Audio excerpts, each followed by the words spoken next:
Hai semua, kali ini saya buat brudel panggang. Bisa bayangin nggak, bolu tapi rasa roti dan teksturnya juga enak banget. Percaya nggak sih kalau ini hanya menggunakan 3 telur dan hasilnya jumbo banget ya teman-teman. Cocok banget dijadikan sajian saat hari raya. Resep ini buatnya mudah banget dan anti gagal. Yuk langsung aja kita ke cara pembuatannya. Pertama-tama kita buat bahan biangnya terlebih dahulu. Siapkan wadah bersih, lalu masukkan susu cair sebanyak 200 ml. Pastikan susunya suhu ruang ya teman-teman. Tambahkan gula pasir 1 sendok makan serta ragi instan sebanyak 1 sendok teh. Pastikan raginya masih aktif dan masih baru. Untuk mereknya saya menggunakan ragi merek Fermipan. Setelah tercampur rata, kita diamkan bahan biang ini kurang lebih selama 10 menit sampai mengembang dan muncul gelembung-gelembung ya teman-teman.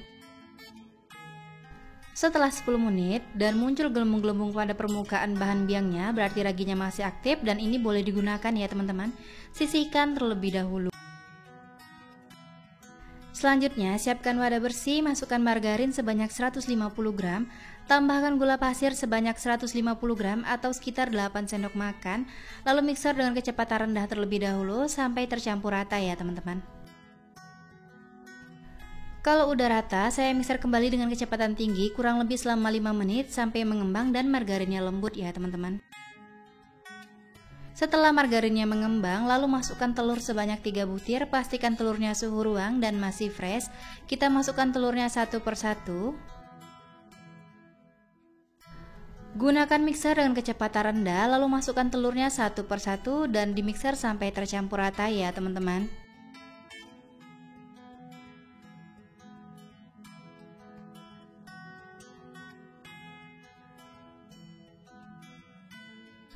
Untuk telur yang terakhir, kita mixer dengan kecepatan paling tinggi, mixer sampai mengembang, kurang lebih saya mixer selama 5 menit ya teman-teman.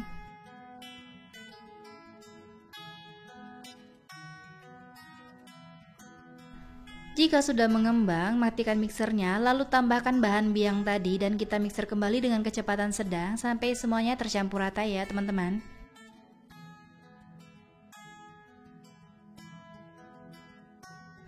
Jika bahannya udah tercampur rata, masukkan tepung terigu sebanyak 300 gram atau sekitar 30 sendok makan, lalu mixer kembali dengan kecepatan rendah sampai semua bahannya tercampur rata. Tidak perlu terlalu lama, cukup sampai tercampur rata aja ya teman-teman.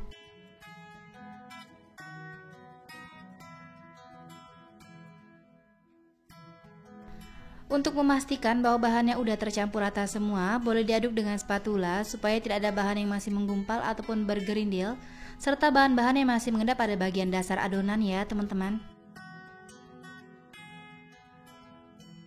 Supaya lebih cantik, akan saya berikan pewarna makanan. Untuk warnanya bebas, yang saya gunakan ini berwarna kuning tua, lalu aduk rata, pastikan semuanya tercampur. Pewarna makanannya larut, tidak ada bahan yang menggumpal ataupun bergerindil, serta yang mengendap pada bagian dasarnya. Untuk tekstur adonannya ini harus kental ya teman-teman, sama seperti di video. Selanjutnya saya siapkan loyang. Saya menggunakan loyang yang berukuran 24 cm dan tinggi 9 cm. Loyang spiral ini saya olesi dengan margarin ke seluruh permukaannya. Lalu masukkan topping pada bagian loyangnya. Toppingnya bebas sesuai selera. Saya menggunakan kismis ya teman-teman. Kalau udah, masukkan adonan kuenya tadi, masukkan ke dalam cetakan sampai bahannya habis ya teman-teman. Lalu hentakkan beberapa kali supaya udara yang terperangkap pada adonan keluar semua. Setelah itu adonan ini akan saya diamkan kurang lebih selama 1 jam sampai adonannya mengembang ya teman-teman. Tapi jangan sampai terlalu penuh dan mentok pada tutupannya. Setelah 1 jam adonannya udah mengembang dan lebih banyak daripada adonan semula. Lalu buka tutupnya, langsung aja kita panggang ya teman-teman. Pastikan ovennya udah dipanaskan terlebih dahulu. Saya panggang menggunakan suhu 150 derajat Celcius. Saya panggang menggunakan api bawah kurang lebih selama 30 menit. Kalau udah 30 menit, kita pindahkan ke api atas dan saya panggang lagi selama 15 menit sampai matang. Sesuaikan dengan oven masing-masing ya teman-teman. Setelah kurang lebih saya panggang selama 50 menit, kuenya sudah matang. Hasilnya cantik banget dan mengembang sempurna ya teman-teman. Langsung keluarkan kue dari ovennya.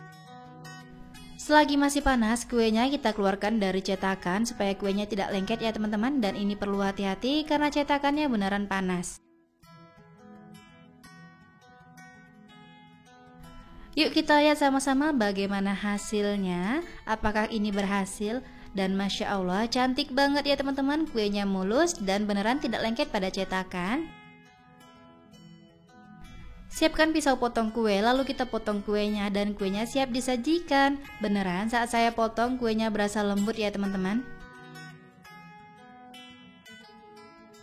Aroma kuenya juga beneran enak, wangi banget ya teman-teman.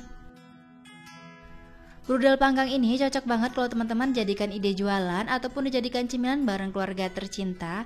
Buatnya juga mudah dan anti ribet ya teman-teman. Dan bisa terlihat kalau serat dari kuenya ini halus banget dan empuknya berasa banget ya teman-teman, matangnya juga merata. Dan untuk tekstur kuenya ini beneran enak, lembut, berasa makan roti tapi ini bolu ya teman-teman. Pokoknya rasanya ini enak banget, manisnya pas dan gurih banget. Kamu wajib cobain resepnya di rumah ya teman-teman. Resep ini beneran rekomendasi karena kuenya beneran enak dan buatnya juga simple banget. Terima kasih sudah menonton video saya. Semoga videonya bermanfaat. Selamat mencoba. Sampai jumpa di video selanjutnya.